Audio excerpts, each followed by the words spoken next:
Subscribe करें और देखें एक दिल दहला देने वाली हॉरर स्टोरी। बिना घबराए बेल आइकॉन प्रेस करना ना भूलें।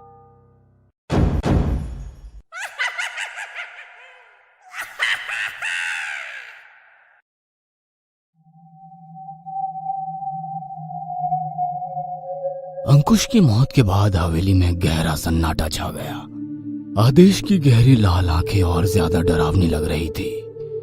मुंह से टपकता हुआ खून, माथे पर चिंता की लकीर। उसकी यह हालत देखकर रतिबाला से रहा नहीं गया और वो उसके करीब आकर बोली, क्या बात है, तुम परेशान दिख रहे हो। आज तो जश्न होना था मगर यहाँ मातम है। जश्न होगा, जरूर होगा। जैसे ही अंतिम बलि दी जाएगी तब जश्न होगा, मगर मैं उस बलि के लिए चिंतित हूँ। इंसानों की इस भीड़ में उस खास इंसान को ढूंढना मानो भूसे के ढेर में सुई ढूंढने के बराबर है। अमावस्या को कुछ ही दिन बाकी है, सब कुछ कैसे होगा? तभी शैतान की मूर्ति में से आवाज आने लगी, शैतान का राज दुनिया पर कायम रहे। तुम्हारी परेशानी का हल मेरे पास है। अगली बलि एक लड़की की होगी, उसके कंधे पर ओम लिखा होगा। उस तक पहुंचने के लिए तुम सभी के अंदर की शक्ति तुम्हारी मदद करेगी। तुम खुद उसकी ओर खींचे चले जाओगे। जाओ, ढूंढो उस लड़की को।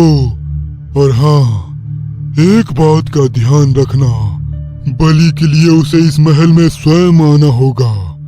जबरदस्ती करके लाने पर शैतान बलि स्वीकार नहीं करेगा। शैतान के कहते ही ढेर सारी चमगादड़ उड़कर उस लड़की को ढूंढने के लिए हवेली से बाहर निकली। आदेश, अब तो तुम्हारी परेशानी दूर हो गई। शैतान भी तुम्हारे साथ है। मुझे तुम्हारे अलावा किसी पर विश्वास नहीं है। जाओ और जाकर उस लड़की को ढूंढो। आदेश के कहने पर रतिबाला भी एक चमगादड़ के रूप में बदल गई और उस लड़की को ढूंढने के लिए हवेली से बाहर निकल गई। दूसरी तरफ गोवा में कुछ लोग बीच पर मस्ती कर रहे थे। आन्या, देख इधर, ये क्या है? क्या हुआ, क्या है? सी टैटू, चल बनवाते हैं। मैं तो अपने बॉयफ्रेंड का नाम लिखवाऊंगी, तू करवा ले, मुझे ये सब पसंद नहीं। यार तू भी ना पुराने जमाने के लोगों की तरह बात मत कर, चल मेरे साथ। रीमा आन्या को खींचकर अपने साथ टैटू बनवाने के लिए ले गई। एक और रीमा ने जहां अपने बॉयफ्रेंड का नाम लिखवाया, वहीं आन्या ने अपने कंधे पर ओम लिखवाया। तभी उसके फोन पर किसी का फोन आया। रीमा, मुझे अभी के अभी यहाँ से निकलना होगा। प्रोफेसर का फोन था। वाइल्ड लाइफ रिसर्च के लिए हम लोगों को देहरादून के जंगलों में जाना है। तेरा बढ़िया है, 2 दिन की छुट्टी में गोवा घूम ली और अब पढ़ाई के नाम पर देहरादून। Enjoy your trip. कहाँ का एंजॉय, जंगली जानवरों के बीच दिन कहाँ और रात कहाँ पता ही नहीं चलता। कब किसका भोजन बन जाऊं भगवान भरोसे। जिंदा रहे तो मिलेंगे, बाय। आन्या देहरादून के जंगलों में अपने प्रोफेसर के साथ वाइल्ड लाइफ के बारे में रिसर्च कर रही थी। सभी दूर तराशने के बावजूद रतिबाला को किसी भी लड़की के कंधे पर ओम नजर नहीं आया और ना ही किसी लड़की को लेकर ऐसी वाइब्स आई कि वो उसकी ओर आकर्षित हो। ना जाने वो लड़की कहाँ छुपी होगी जिसके करीब जाने पर मुझे कोई खास एहसास होगा। रतिबाला उड़ते हुए जब जंगल पर से जा रही थी तो उसके पंख विपरीत दिशा में उड़ने पर मजबूर कर रहे थे। ये क्या हो रहा है, मैं किधर जा रही हूँ? वह बड़ी मुश्किलों से अपनी हवेली पहुंची। रतिबाला, तुम इतनी जल्दी वापस आ गई? उस लड़की के बारे में कुछ पता चला? रतिबाला गर्दन झुकाकर खड़ी थी। आदेश गुस्से में अपने असली रूप में आ गया और उसने उसकी गर्दन पर अपने दांत गड़ा दिए। इतना छोटा सा काम दिया था, वो भी तुमसे नहीं हो पाया। लगता है उम्र के साथ तुम किसी काम की नहीं हो। लानत है तुम्हारे वैम्पायर होने पर। मुझे माफ कर दो आदेश, मगर ना जाने क्यों जैसे ही मैंने जंगल में प्रवेश किया, जंगल के अंदर आना मुश्किल हो रहा था। मानो कोई मुझे प्रवेश करने से रोक रहा था। ये क्या कह रही हो तुम? जंगल में प्रवेश करने से रोक रहा था? कहीं ऐसा तो नहीं वो लड़की जंगल में ही कहीं आसपास हो? आप फिक्र न करें, जल्द ही वो लड़की आपकी सेवा में हाजिर होगी। अगले दिन आन्या किसी पौधे को करीब से देखकर अपनी डायरी में कुछ लिख रही थी। तभी अचानक से तेंदुआ उसके सामने आकर खड़ा हो गया। उसके हाथों से कॉपी पेन नीचे गिर गए। वह डर के मारे पीछे हटने लगी। तभी तेंदुआ और उसके करीब एक शख्स आकर खड़ा हो गया। जैसे ही तेंदुआ और उसकी निगाह मिली, तेंदुआ डर के पीछे हट गया। कौन हो तुम? यहाँ जंगल में क्या कर रहे हो? और वो तेंदुआ तुम्हें देखकर डर क्यों गया? सारे सवाल एक साथ ही करोगी या कुछ बात के लिए बचाओगी? वैसे तुम बताओ, यहाँ जंगल में क्या कर रही थी? यदि मैं समय पर नहीं आता तो शायद उस तेंदुए का लंच हो जाता। हाँ वो तो है। थैंक्स मुझे बचाने के लिए।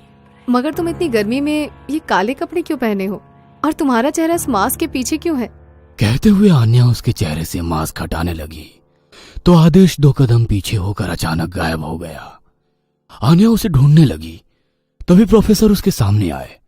आन्या कम फास्ट, ठंड के मौसम में यहाँ शाम बहुत जल्दी हो जाती है। अंधेरा होने के पहले हमें रिजॉर्ट पहुंचना है। प्रोफेसर के कहने पर आन्या उनके साथ जाने के लिए आगे बढ़ी, मगर वो मुड़ मुड़ कर पीछे देख रही थी।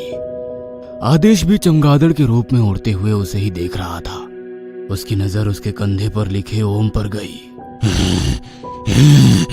तुम सही कह रही थी रतिबाला, वो लड़की यही है, इसी जंगल में। उससे तो दोस्ती कर, उसे उसकी मर्जी से हवेली के अंदर लेकर जाऊंगा। कहते हुए आदेश जोरों से हंसने लगा। उसकी हंसी की गूंज से पूरा जंगल कांप उठा। रात के घने अंधेरे में आन्या के कमरे में केवल टेबल लैंप जल रहा था। वह किसी बुक को पढ़ रही थी। रतिबाला उड़ते हुए उसके पीछे खड़ी हो गई। उसे पकड़कर उसका खून चूसने के लिए जैसे ही उसकी गर्दन पर झुकी, उसकी गर्दन पर लिखे ओम के कारण उसे तेज झटका लगा। अपने ऊपर किसी के हाथों का एहसास होने पर आन्या अपनी जगह से खड़ी हो गई। पीछे मुड़कर देखा तो कोई नहीं था। रतिबाला चमगादड़ के रूप में कमरे के अंधेरे का फायदा उठाकर वहां से निकल गई। अगले दिन आदेश दोबारा आन्या के सामने उसी नकाब में खड़ा था। उसे अपने सामने देखकर आन्या मुस्कुराते हुए बोली, अरे आज तुम दोबारा यहाँ? अब किस मुसीबत में मुझे बचाने आए हो? बचाने नहीं, दोस्ती करने आया हूँ। एक मुलाकात के बाद ही दोस्ती? What a confidence. आप यहाँ पर जंगली जानवरों पर रिसर्च करने आई है ना, तो मुझसे दोस्ती करके आप ऐसे जानवरों के बारे में पता लगा सकती हैं जो ना जानवर है और ना ही इंसान। Quite interesting. मगर वो मुझे मिलेगा कहाँ? आन्या की बात सुनकर आदेश को लगा कि आन्या उसकी बातों में आ गई है और वो उसे आसानी से हवेली के अंदर ले जा सकता है। काफी टाइम से जंगल में रह रहा हूँ, इस जंगल के चप्पे चप्पे से वाकिफ हूँ। भरोसा करके मेरे साथ चल सकती हो, मगर दिन में नहीं, वहां रात में चलेंगे। आदेश की बात सुनकर आन्या के चेहरे पर मुस्कुराहट आ गई। वह रात होने का इंतजार करने लगी। आदेश रिजॉर्ट में आया और उसे अपने साथ हवेली की ओर ले जाने लगा। मगर ना जाने क्यों रतिबाला के मन में एक चिंता आ गई और चमगादड़ के रूप में उड़ते हुए वो उन दोनों पर नजर रख रही थी। आदेश, मुझे तो तुम भी एक अजूबा ही लगते हो। दिन के वक्त नकाब में रहते थे और अब बिना नकाब। इसका राज तो तुम्हें हवेली में जाकर पता चल जाएगा।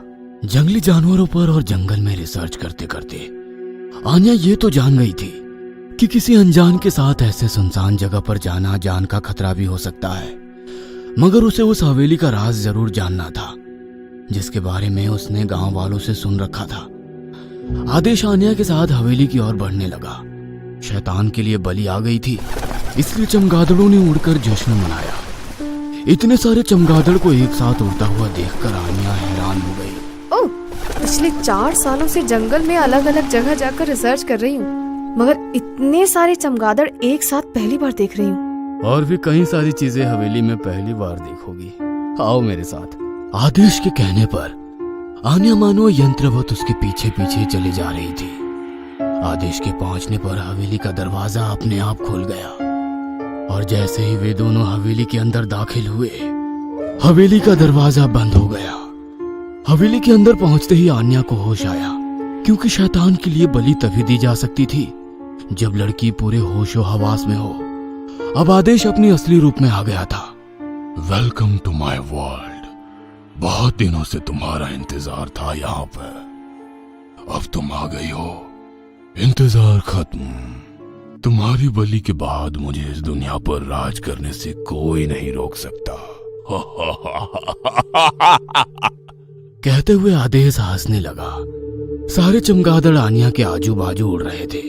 रतिबाला, कहाँ हो तुम?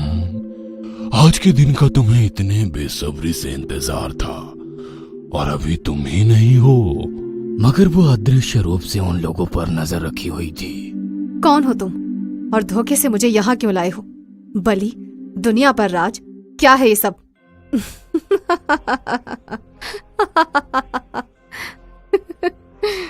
कहते हुए आन्या भी जोरों से हंसने लगी। उसे हंसते हुए देख आदेश हैरानी से उसकी ओर देखने लगा। तुम्हें क्या लगा आदेश, तुम मुझे यहाँ लेकर आओगे और मुझे पता नहीं चलेगा? तुम मुझे यहाँ नहीं लाए हो, मैं मेरी मर्जी से यहाँ आई हूँ।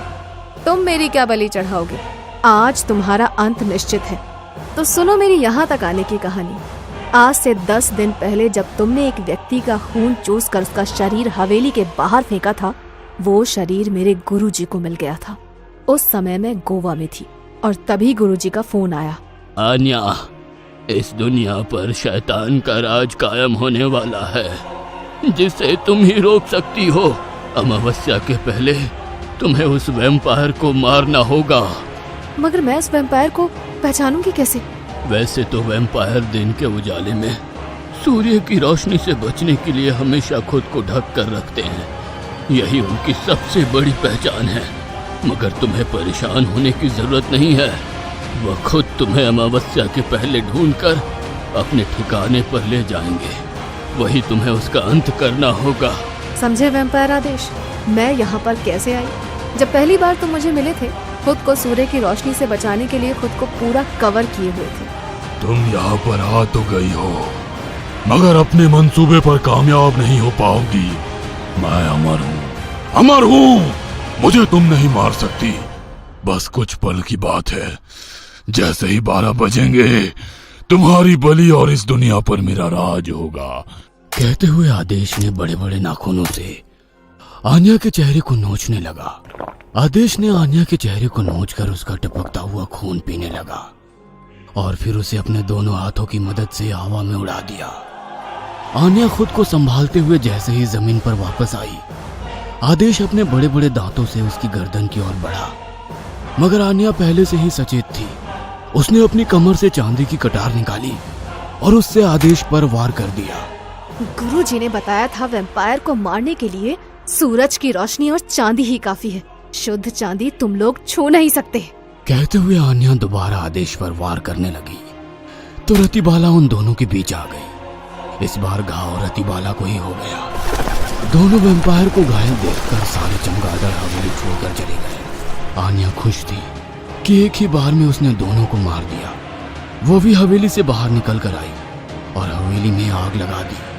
आदेश, तुम्हें जीना होगा। शैतान का राज कायम करने के लिए हम में से किसी एक का बचना जरूरी है। तुम्हारा बहुत खून बह रहा है, मेरा खून पियो और यहाँ से चले जाओ। अगले जन्म में हम फिर मिलेंगे। रतिबाला, मैं तुम्हें छोड़कर नहीं जा सकता। आदेश, तुम्हें जाना होगा तुम्हें। रतिबाला के कहने पर आदेश ने उसकी गर्दन पर अपने दांत लगा दिए। उसे तुरंत वैम्पायर का खून मिल गया था। अब आदेश ठीक था। हवेली के जलने के पहले आदेश हवेली से बाहर निकल गया। एक पेड़ पर उल्टा लटक कर आदेश जलती हुई हवेली को देख रहा था। तुम्हें लौट कर आना होगा रतिबाला। हमें मिलकर इस दुनिया पर शैतान का राज कायम करना है। आओ, लौट कर आओ रतिबाला, आ जाओ।